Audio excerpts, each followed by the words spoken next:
Hello everyone, this is RK. RBI வந்து புதுசா வந்து ஒரு ஸ்கீம் ஒன்னு இன்ட்ரோ듀ஸ் பண்ணிருக்காங்க. என்னன்னா floating rate savings bond அப்படிங்கிறது தான். சோ அத பத்தி டீடைலா இந்த வீடியோல பார்க்கலாம். அதுக்கு முன்னாடி நம்ம சேனலை நீங்க சப்ஸ்கிரைப் பண்ணாட்டி சப்ஸ்கிரைப் பண்ணிட்டு அப்படியே பக்கத்துல இருக்க பெல் ஐகானை கிளிக் பண்ணி ஆல்ங்கற ஆப்ஷனை செட் பண்ணிக்கோங்க. அப்பதான் நம்ம சேனல் அப்டேட்ஸ் எல்லாமே வந்து ரெகுலரா உங்களுக்கு கிடைக்கும். Okay. floating rate savings bond அப்படிங்கறது வந்து RBI வந்து புதுசா இன்ட்ரோ듀ஸ் பண்ண ஸ்கீம். பட் வந்து இது புதுசா கொண்டு வந்த ஸ்கீம் கிடையாது. ஆல்ரெடி இந்த ஒரு ஸ்கீம் வந்து க்ளோஸ் பண்ணிட்டு அதை ரீப்ளேஸ் பண்றதுக்காக தான் இந்த ஸ்கீம் வந்து இன்ட்ரோ듀ஸ் பண்ணிருக்காங்க. ஓகே, இந்த ஸ்கீம் பத்தி நம்ம பார்க்கிறதுக்கு முன்னாடி ஆல்ரெடி இந்த ஸ்கீம் என்ன, அது ஏன் வந்து க்ளோஸ் பண்ணாங்க, அதுக்கான ரீசன்ஸ் பார்த்தலாம். ஃபர்ஸ்ட் என்ன ஸ்கீம் இருந்துச்சுன்னா 7.75% சேவிங்ஸ் பாண்ட் அப்படிங்கிற ஸ்கீம் தான் இருந்துச்சு. இது எப்ப இன்ட்ரோ듀ஸ் பண்ணாங்கன்னா 2018ல வந்து இன்ட்ரோ듀ஸ் பண்ணாங்க RBI. ஓகே, இது கீழே வந்து நம்ம எவ்வளவு இன்வெஸ்ட் பண்ணலாம், மினிமம் வந்து 1000 rupees, மேக்ஸிமம் வந்து நமக்கு லிமிட் கிடையாது, எவ்வளவுனாலும் இன்வெஸ்ட் பண்ணிக்கலாம். இதுக்கான இன்ட்ரெஸ்ட் ரேட் பார்த்தோம்னா வந்து நமக்கு 7.75%. அதான் வந்து இந்த ஸ்கீம் நேம்ல கூட வச்சிருப்பாங்க. இது எப்போ நமக்கு கிரெடிட் ஆகும்னா வந்து 6 months ஒன்ஸ்க்கு வந்து இந்த 7.75% வந்து நம்ம இன்வெஸ்ட் பண்ண அமௌண்ட் வந்து நம்ம அக்கௌண்ட்ல கிரெடிட் ஆகிட்டே இருக்கும். இதுல மெச்சூரிட்டி பீரியட் பார்த்தோம்னாக்க 7 years. ஸோ 7 years முடிகிறப்ப வந்து நம்மளுடைய பிரின்சிபல் பிளஸ் அந்த இன்ட்ரெஸ்ட் ரேட் எல்லாத்தையும் சேர்த்து நம்ம எடுத்துக்கலாம். அந்த மாதிரி தான் அந்த ஸ்கீம் வந்து கொண்டு வந்தாங்க. ஸோ அது வந்து இருக்கிறதே வந்து பேங்க் அண்ட் ஃபினான்சியல் இன்ஸ்டிட்யூட் நீங்க எதை கம்பேர் பண்ணாலுமே இருக்கிறதே வந்து ஹையான இன்ட்ரெஸ்ட் ரேட் எது பார்த்தோம்னாக்கா அந்த ஸ்கீம் தான். இது 7.75% சேவிங்ஸ் பாண்ட் அப்படிங்கிறது தான். ஸோ இதனால நிறைய பேர் அந்த ஸ்கீம்ல ஜாயின் ஆரம்பிச்சாங்க. ஸ்பெசிஃபிக்கா வந்து சின்ன சின்ன பிசினஸ் பண்ற நிறைய பேர் வந்து அதில் ஜாயின் பண்ண ஆரம்பிச்சாங்க. ஓகே, இந்த மாதிரி வந்து ஓரளவுக்கு அந்த ஸ்கீம் வந்து நல்லா தான் போய்கிட்டு இருந்துச்சு. ஏன் வந்து இந்த ஸ்கீமை க்ளோஸ் பண்ணாங்கன்னா மெயினா வந்து இப்ப இருக்கிற சுச்சுவேஷன் தான். என்ன, நமக்கு வந்து இப்ப எக்கனாமிக் வந்து ரொம்பவே டவுன்ல போய்கிட்டு இருக்கு. ஸோ அதனால என்ன ஆயிடுச்சு, அவங்களால வந்து எல்லாத்தையுமே வந்து 7.75% இன்ட்ரெஸ்ட் வந்து கொடுக்க முடியாது. ஏன்னா வந்து எல்லாமே வந்து சேம் அமௌண்ட் இன்வெஸ்ட் பண்ண மாட்டாங்க. ஒருத்தவங்க வந்து 10,000 இன்வெஸ்ட் பண்ணுவாங்க, ஒருத்தவங்க 3 lakhs இன்வெஸ்ட் பண்ணுவாங்க, இன்னொருத்தவங்க வந்து 10 lakh வந்து இன்வெஸ்ட் பண்ணுவாங்க.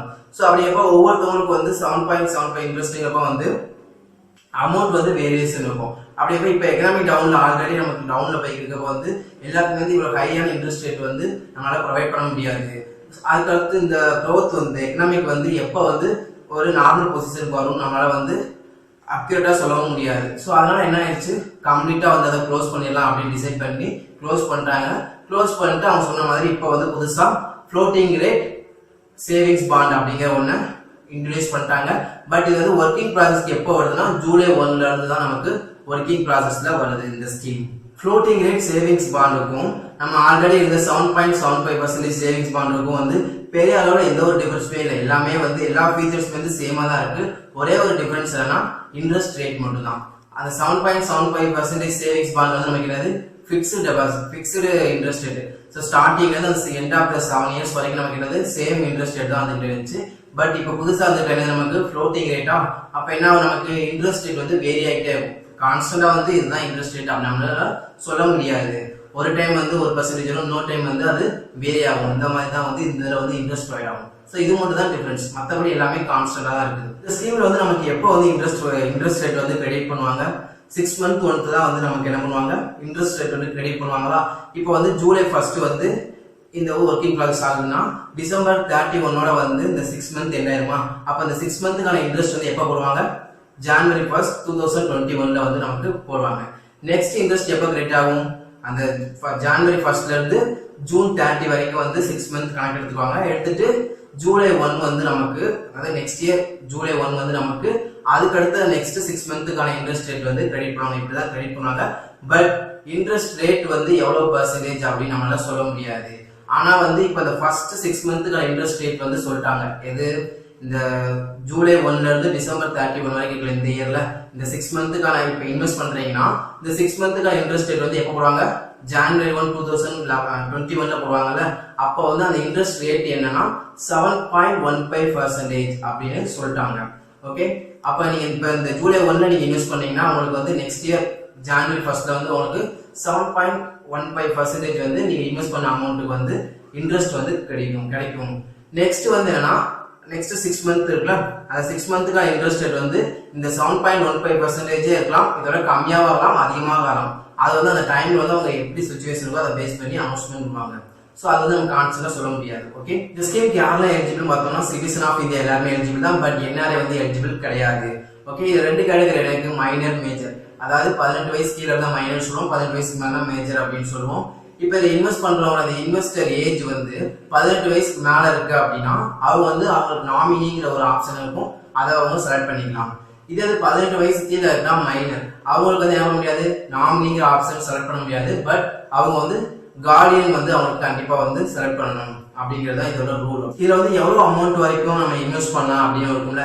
ஏன்னா மினிமம் வந்து 1000 rupees, மேக்ஸிமம் வந்து நமக்கு லிமிட்டே கிடையாது, எவ்வளவு வேணா நம்ம இன்வெஸ்ட் பண்ணிக்கலாம். ஓகே, இப்போ வந்து இதை இன்வெஸ்ட் பண்றப்ப வந்து நம்ம அமௌண்ட் வந்து இன்வெஸ்ட் பண்றோம்ல, அந்த இன்வெஸ்ட் பண்ற அமௌண்ட்டை வந்து நம்ம எப்படி டிரான்ஸ்ஃபர் பண்றது, எந்த மெத்தட்ல டிரான்ஸ்ஃபர் பண்றது அப்படிங்கிற ஒரு டவுட் இருக்கும்.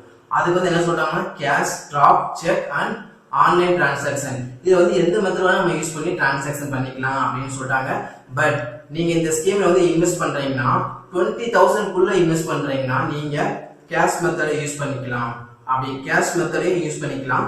பட் 20,000 மேல 30, 40, 1 lakh, 2 lakh இந்த மாதிரி எவ்வளவு அமௌண்ட் வந்து நீங்க இன்வெஸ்ட் பண்ணாலும் draft, cheque or online transaction இந்த 3 மெத்தட்ல ஏதாவது ஒண்ணு மட்டும் தான் நீங்க யூஸ் பண்ண முடியும். கேஷ் வந்து யூஸ் பண்ண முடியாது. கேஷ் வந்து எப்பதான் யூஸ் பண்ண முடியும், ஒன்லி 20,000 கீழே வந்து நம்ம இன்வெஸ்ட் பண்ணா மட்டும்தான் இந்த ஸ்கீம்ல வந்து நம்ம யூஸ் பண்ண முடியும். ஓகே, இப்போ வந்து இதுக்கு எலிஜிபிலிட்டி என்ன, லிமிட் எவ்வளவு லிமிட் வந்து நம்ம இன்வெஸ்ட் பண்ணலாம், நெக்ஸ்ட் வந்து நம்ம எப்படி அமௌண்ட் வந்து இன்வெஸ்ட் பண்றது வந்து டிரான்சாக்ஷன் பண்றது அப்படிங்கிறது எல்லாமே தெரிஞ்சிச்சு.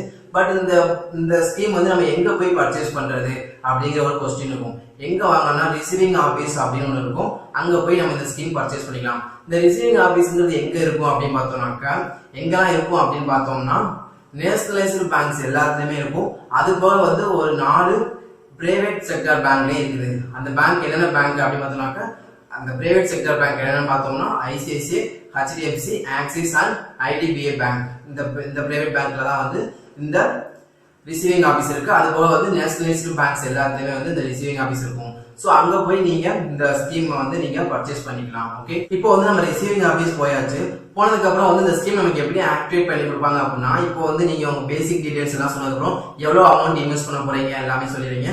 சொன்னதுக்கு அப்புறம் என்ன பண்ணுவாங்கன்னா உங்களுக்கு வந்து ஒரு BLA அப்படின்னு ஒரு அக்கௌண்ட் வந்து கிரியேட் பண்ணுவாங்க. BLA என்னன்னா பாண்ட் லெட்ஜர் அக்கௌண்ட் அப்படின்னு ஒன்று கிரியேட் பண்ணுவாங்க. கிரியேட் பண்ணிட்டு உங்களுக்கு வந்து உங்களுக்கான இந்த ஸ்கீமுக்கான அக்கௌண்ட் வந்து அவங்களுக்கு ஆக்டிவேட் பண்ணி கொடுத்துருவாங்க. ஓகே, இப்போ வந்து இந்த அக்கௌண்ட் BLAங்கிற அக்கௌண்ட் கிரியேட் பண்றாங்க.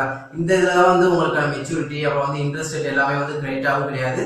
ஜஸ்ட் வந்து இது வந்து ஒரு அக்கௌண்ட் வந்து உங்களுக்கு வந்து இதை ஆக்டிவேட் பண்றது தான். ஃபார் எக்ஸாம்பிள் நம்ம எப்படி சொல்லலாம், இப்போ வந்து நீங்க ஆன்லைன்ல ஏதோ ஒன்று ரெஜிஸ்டர் பண்றீங்கன்னா, எதுக்கோ அப்ளை பண்றீங்க அப்படின்னா வந்து உங்களுக்கு ரெஜிஸ்ட்ரேஷன் நம்பர் ஒன்று கொடுப்பாங்க. அந்த நம்பரை வச்சு நம்மளுடைய அப்ளிகேஷன் ஸ்டேட்டஸ் வந்து எந்த லெவலில் இருக்கு அப்படிங்கிறத வந்து ட்ராக் பண்ணிக்கலாம். அப்புறம் ஃபியூச்சர் ரெஃபரன்ஸ்க்காக வந்து ஸ்டோர் பண்ணி வச்சிருவோம்ல, அதே மாதிரி தான் இதுவும். நம்மளுடைய பாண்ட்ல வந்து எந்த மாதிரிலாம் இன்ட்ரெஸ்ட் ரேட் வருது, எப்படி வந்து நம்ம அக்கௌண்ட் வந்து எப்படி ஆக்டிவேட்ல இருக்குது அப்படிங்கிற எல்லாத்தையுமே வந்து இது மூலமா நம்ம ஃபியூச்சர் ரெஃபரன்ஸ்க்காக வச்சுக்கலாம். நமக்கு வந்து இந்த இன்ட்ரெஸ்ட் ரேட்டு அப்புறம் வந்து நம்மளுடைய மெச்சூரிட்டி அமௌண்ட் எல்லாமே வந்து எதுல கிரெடிட் ஆகும்னா, நீங்க வந்து இந்த ஜாயின் பண்றப்ப வந்து அடிஷனலா வந்து உங்களுடைய பேங்க் அக்கௌண்ட் டீடைல்ஸும் கொடுக்கணும் அப்படின்னு சொல்லுவாங்க. ஏன்னா வந்து நீங்க எந்த பேங்க் அக்கௌண்ட் டீடைல்ஸ் சொல்றீங்களோ அதுதான் வந்து உங்களுக்கான இன்ட்ரெஸ்ட் ரேட்டு அப்புறம் வந்து உங்களோட மெச்சூரிட்டி அமௌண்ட் எல்லாமே வந்து அதுதான் கிரெடிட் ஆகும், இதுல வந்து கிரெடிட் ஆகாது. ஃபர்ஸ்ட் தான் வந்து நம்ம ஒரு சேவிங்ஸ் பாண்ட் போறோம், என்ன பண்ணுவோம், அப்ளிகேஷனே வந்து நம்ம பேப்பர்ல தான் இருக்கும், அதெல்லாம் ஃபில் பண்ணி எல்லா டீடைல்ஸ் கொடுத்து நம்ம அந்த ஸ்கீமை வந்து பர்ச்சேஸ் பண்ணதுக்கு அப்புறம் என்ன பண்ணுவாங்க, நமக்கு ஒரு பாண்ட் மாதிரி பேப்பர் வந்து பாண்ட் பேப்பர் மாதிரி கொடுப்பாங்க. எதுக்கு, இந்த மாதிரி வந்து இந்த ஸ்கீம் வந்து ஜாயின் பண்ணியிருக்கேன், இதுல மெச்சூரிட்டி பீரியட் வந்து இவ்வளவு வருஷம், அதுக்கடுத்து நான் இன்வெஸ்ட் பண்ண அமௌண்ட் இவ்வளவு அப்படின்ட்டு ஒரு டீடைல்ஸா இருக்கும். நம்ம ஃபியூச்சர் ரெஃபரன்ஸ்க்காக வந்து அதை நம்ம வச்சிருப்போம். இந்த மாதிரி தான் இருக்கும். இப்போ இதுல என்ன பண்ணாங்கன்னா ஃபுல் அண்ட் ஃபுல் எல்லாமே வந்து எலக்ட்ரானிக் ஃபார்ம் தான். நீங்க வந்து இந்த ஸ்கீமுக்கு அப்ளை பண்றது எலக்ட்ரானிக் ஃபார்ம்ல தான். என்ன பண்ணுவாங்க, அந்த BLA அக்கௌண்ட் மூலமா வந்து எலக்ட்ரானிக் ஃபார்ம்ல வந்து எல்லா ப்ராசஸும் ஃபினிஷ் பண்ணிடுவாங்க. பண்ணதுக்கு அப்புறம் வந்து உங்களுக்கு பாண்ட் நீங்க வந்து இந்த இன்வெஸ்ட் பண்ணிருக்கீங்க, இந்த ஸ்கீம்ல இன்வெஸ்ட் பண்ணிருக்கீங்க அப்படிங்கிற ஒரு ப்ரூஃப் வேணும்ல, அதுக்கு தான் என்ன பண்ணுவாங்க, அந்த பாண்ட் மாதிரி வந்து உங்களுக்கு எலக்ட்ரானிக் ஃபார்ம்ல வந்து கொடுத்துருவாங்க. ஓகே, வித்தின் 7 டேஸ்ல வந்து நீங்க எப்ப அந்த இதுல ஜாயின் பண்றீங்களோ அதுல இருந்து வித்தின் 7 டேஸ்ல வந்து உங்களுக்கு அந்த எலக்ட்ரானிக் ஃபார்ம் வந்து வந்துடும். ஓகே, இந்த ஸ்கீமுக்கான மெச்சூரிட்டி பீரியட் பார்த்தோம்னா 7 இயர்ஸ். ஸோ ஒன்ஸ் இப்போ இந்த 7 இயர்ஸ் எப்போ முடியுதோ அப்போ மட்டும் தான் நம்மளால அமௌண்ட் வந்து வித்ட்ரால் பண்ண முடியும். அதுக்கு முன்னாடி எப்பயுமே வந்து அமௌண்ட் நம்மளால எடுக்கவே முடியாது.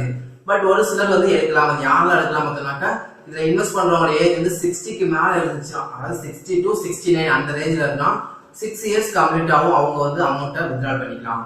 அதே வந்து 70 or 70 பிளஸ் 79 வரைக்கும் இருக்குன்னா அவங்களோட ஏஜ், அவங்க வந்து ஒரு 5 இயர்ஸ் கம்ப்ளீட் ஆகும் வந்து அமௌண்ட் வந்து எடுத்துக்கலாம். இதுவே வந்து இதுல இன்வெஸ்ட் பண்றவங்களோட ஏஜ் வந்து 80 or above 80 இருந்துச்சுன்னா 80 or above 80 இருந்துச்சுன்னா அவங்க வந்து 4 இயர்ஸ் கம்ப்ளீட் ஆகும், இந்த இதில் ஜாயின் பண்ணி 4 இயர்ஸ் கம்ப்ளீட் ஆகும், அவங்களுடைய அமௌண்ட்டை வந்து வித்ட்ரால் பண்ணிக்கலாம் அப்படின்னு சொல்லியிருக்காங்க. பட் மற்ற யாருமே வந்து இதை 7 இயர்ஸ்க்கு முன்னாடி வந்து எடுக்கவே முடியாது. ஓகே, அது மாதிரி வந்து இந்த பாண்டை வந்து நம்ம யாருக்குமே வந்து டிரான்ஸ்ஃபர் பண்ண முடியாது. அதாவது யார் பேர்லயுமே வந்து இந்த பாண்டை வந்து டிரான்ஸ்ஃபர் பண்ணவும் முடியாது. ஒன்லி வந்து நம்ம யாரை வந்து நாமினியா செலக்ட் பண்றோமோ அவங்க பேர்ல மட்டும்தான் வந்து அந்த பாண்டை வந்து டிரான்ஸ்ஃபர் பண்ண முடியும். அதுவுமே வந்து அந்த இன்வெஸ்ட் பண்றவங்க வந்து டெத் ஆன மட்டும்தான். ஓகே, மற்றபடி வந்து எப்பயுமே வந்து இந்த பாண்டை டிரான்ஸ்ஃபர் பண்ண முடியாது. ஓகே, நெக்ஸ்ட் வந்து என்னன்னா இந்த பாண்டை யூஸ் பண்ணி நம்ம எந்த ஒரு ட்ரேடும் பண்ண முடியாது.